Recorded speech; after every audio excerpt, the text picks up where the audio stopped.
আসসালামু আলাইকুম ওয়া রাহমাতুল্লাহি ওয়া বারাকাতুহু। আমরা সকলে ফেনী, কুমিল্লা এবং লক্ষ্মীপুর, নোয়াখালী বন্যার্থীদের জন্য আমরা ত্রাণ প্যাকেট করতেছি।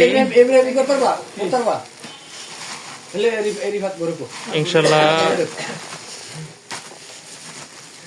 আমরা আগামী সোমবার মাদারীপুর জেলা থেকে বাংলাদেশ খেলাফত মজলিস আর যুব সমাজ একত্রে ইনশাল্লাহ আমরা বন্যার্থীদের মাঝে ত্রাণ পৌঁছে দেব।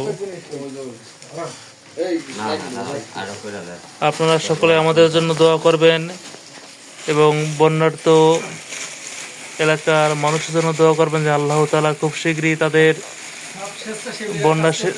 বন্যা পরিস্থিতি উন্নতি করে দেন। আর এই যে আমাদের ভাগ্নে আছে বিয়া একটা করে আওয়াই তো